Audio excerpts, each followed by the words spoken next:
Coming to our next case, a 50-year-old male presenting with recurrent hematemesis and Molina since last 2 months, and he has a history of syncopal attacks as well as 12 units of PRBC transfusion in last 3 months. His gastroscopy done outside revealed blood-stained proximal duodenum, but no obvious bleeding source was identified. His ultrasound showed only mild hepatosplenomegaly. Patient was referred to us for further evaluation. Now, Dr. Palazzo will be doing EUS and plan further management. Thank you. Over to Dr. Palazzo. A branch of the gastrointestinal artery. Okay, Laurent is online. Are we? Okay. Hello. Yeah. Laurent, you're on. Okay, nice to meet you. Okay, it's a young patient with History of hemorrhage, and I hear that he has blood into the duodenum. Correct. During a GI endoscopy. Here we are into the stomach using the Radial Olympus scope with the console AUS ME2 Premier Plus. And you are in the stomach to study the body and the tail of the pancreas. Here you have the splenic vein. And if you look at this, you see that you have a early calcified chronic pancreatitis with this hyperechogenic foci, which are, I use 5 megahertz because if I use more, okay, I prefer to see far, but okay, with 6 it's okay. Yeah. And you see this pancreas is totally heterogeneous at the level of the body and the tail with microcalcification. The duct is seen, but the pancreas is totally abnormal and atrophic. And you see here you have a large splenic vein, so the patient perhaps start to have portal hypertension. Correct. And he has this calcification into the tail of the pancreas, microcalcification here. You see it? Okay. Yeah. Perhaps they are into the duct or side branches. So now we push into the stomach, and the key of AUS is to avoid to put air. I never try to see the stomach using AUS scope. I try to work without air, so I push against the greater curve till I arrive into the antrum. Okay, when I'm into the antrum, I try to push to move into the duodenum, and I am into the duodenum, okay? And I avoid to put air. And here we have, I turn, you see the bile duct. We will put that more vertically, okay? Yes. So you have the bile duct, you have the head of the pancreas. I will go back to 5 megahertz to see better. Yeah. You see this pancreas with calcification. So now it's not an early calcified pancreatitis, but a real calcified pancreatitis, okay, with stone, okay? And you have the bile duct, which is till the ampulla. Here you have the ampulla itself. Okay, this one. Yeah, okay. Yeah. Okay, you have large nodes behind the pancreas, which look like a continent. I call that Australia or South America. It means that it's not malignant. Yes. Okay? You can actually see the ampulla beautifully. Yeah, here the ampulla. You see, the ampulla is inside the submucosa. Inside the submucosa. Okay? So this is the real ampulla itself. So we have the mesenteric vein, which is slightly enlarged. We have the portal vein here, okay? And you have the posterior part of the head of the pancreas with those calcification. Yeah. So now I will try to study the upper part of the head. So I push into the sanguine duodenum. You will say, why is pushing? Okay, it's because I will withdraw after. So now I do the maneuver in which I work like in ELCP, but I start this maneuver at the level of the ampulla and not at the level of the superior genou or the upper part of descending duodenum, and I pull back.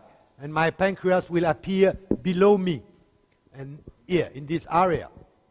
And so I pull, I have the mesenteric vessel which are there, the bile duct which is here, and you see the calcification here. So this patient has a chronic calcified pancreatitis.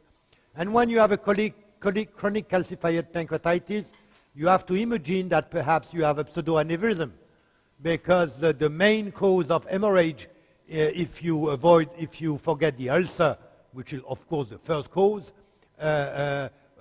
it's often pseudoaneurysm, and it's usually a branch of the gastrointestinal artery, which could be the superior and the anterior branch of the pancreatico-duodenal artery, or these kind of things. Here we have now the gastrointestinal artery. Okay, so we are pulling back. Yes, we put Doppler. Okay, sorry.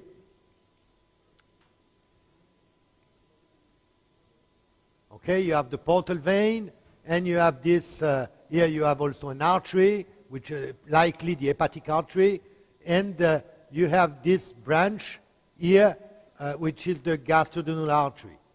Okay? Okay. And here you have a pseudocyst.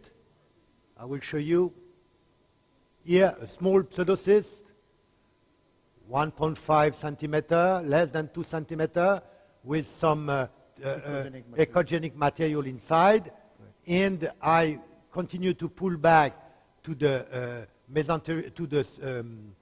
artery. And here you see in this area which is inflammatory, you have this enlarged vessel which disappear. Will disappear, yes. You see, so it finished here. Yes. You see, so this is a tip of a vessel, and of a vessel which is bigger than the gastrointestinal artery. So here you have an aneurysm of a branch, of the gastrointestinal artery, because you never have this kind of big vessel here. And if you have a big vessel, when you pull back, you go back to the celiac axis. Yeah. But here, we do not go back to the celiac axis. This is the end of the duct, of the vessel. Of the vessel. And when I push, I go back to a branch of the GDA. Of the gastrointestinal artery. Yeah. I will try. Okay. The great case, huh? So, okay, so we have, here you have the pseudocyst, here you have the gastrointestinal artery, and here inside. Yeah, this is the branch. This is the branch. Can you see that? Okay. Amazing. I think a round of applause for Dr. Laurent Palazzo. I think a real-time demonstration of a aneurysm on EUS.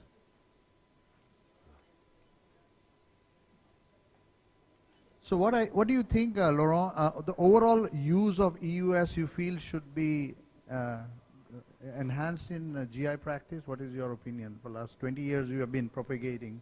And in France, the response of EUS as an algorithm in every pancreatobiliary evaluation, it is the standard of care? Yes, yes. When we do not know, and when it's not emergency, we use EUS. Right. The only case where we do not use EUS is severe cholangitis. Right. Because severe cholangitis, any stone or no stone, or what you need to drain. Correct. So, okay. But even, it's so easy to put an EUS scope 1 minute to know what it is, that even in this case we put it. Yes. I do not understand why I cannot use my... What do you want? No, track is here. Oh yes, it's because the cursor is there. No, okay. Okay. That cursor is there. Here. So here you see, this is the hepatic artery here, and here you have a necrotic area. This one. All this, and it's likely this which give this hemorrhage. Yeah.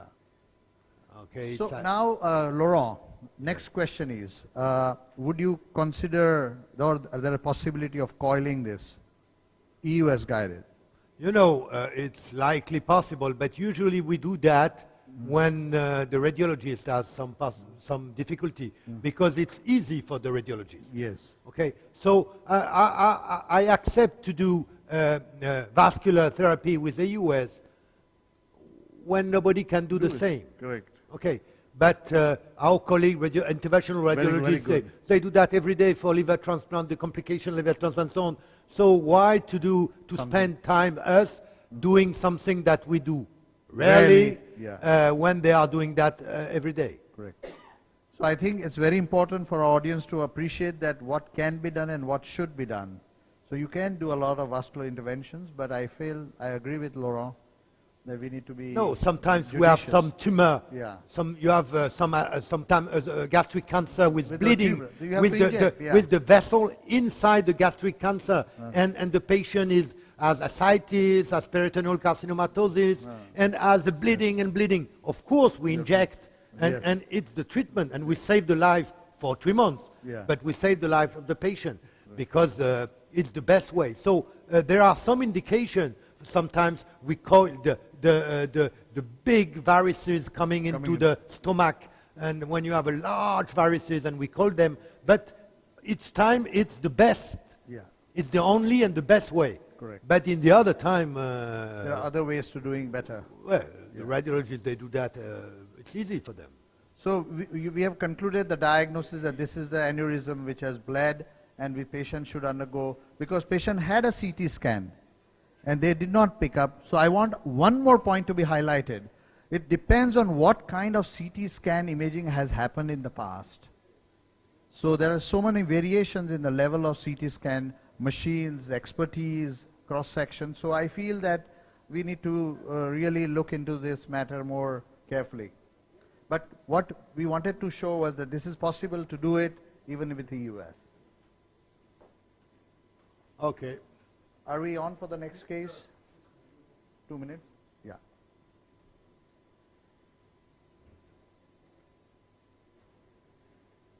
Yesterday I showed a case of Hematemesis pancreaticus. Yes. What must have happened in that case, perhaps, was the aneurysm would be very, very small and was probably sealed with the stone. And then when we put the stent, there was a tamponade. But the moment you remove the stone, the bleed stops. Stop. The stone was eroding it. Yes, Possibility? possibly. But we saw some vascular activity on EUS, close to the pancreatic duct. Yes. Sometimes the collaterals are there. Yeah. Like portal biliopathy. Yeah. You see, this is an abnormal. Okay. Theoretically, you have not this thing. Yeah. You have the hepatic artery, the gastrointestinal artery, what is but here this? you have this, Yes. which has nothing to do here, Yes. and which is into the centrum of the Of the cavity. of this area. Pseudocyte, Yeah. You see, Fantastic. certain views you can actually see it. Yes. Yes. This particular view. Looking like an angiogram over there. yeah. Okay. So you can use linear or radial. Radial. I choose radial because when I don't know and it's not big, I prefer radial. Radial. When it's big, it's better to have linear because the penetration of the linear scope is better. And you never do better with the radial. But when it's a small thing, you want to have the clear anatomy, radial is good. beautiful, huh? Radial is good. This is the whole thing. Can we measure it? Hepatic artery. Yeah, that's Yes. it. Yeah. Gastroduodenal artery. Yes. Yes. This is the Aneurysm. This is At the bifurcation. Just a moment. so I give you. Yeah. I You want to you give? the image. Give me an image, Laurent. Yeah.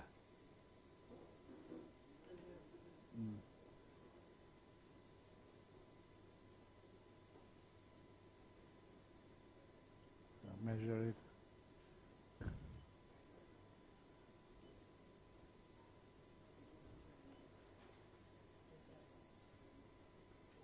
Ten by 5 millimeter. Wow. Okay. By interventional radiology. whenever we have a patient with a massive bleed which drops the hemoglobin to such a level, we have to think of an arterial bleed. Yeah. And in the setting of chronic pancreatitis, Right. this comes the first diagnosis after ulcer. Correct. Yes. Are we through? Any questions from the audience? Any comments?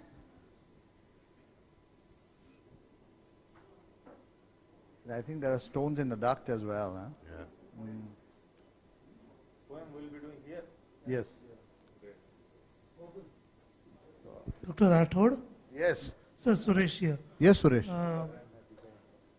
Any plan to do endosonal-guided coiling in these such cases? Can we do that? See, you have to understand, as Dr. Laurent said, that we don't do this procedure daily. And very few reports have emerged, if at all there are in the world. So we do not know the implications of an accident. You have to understand that. Right. So if the interventional radiologist cannot reach, that's what he mentioned, then if patient has no option, then we will take a chance. But it's not about taking a chance. We don't take chance. So that's what I said, what can be done and what should be done. I think we all need to understand.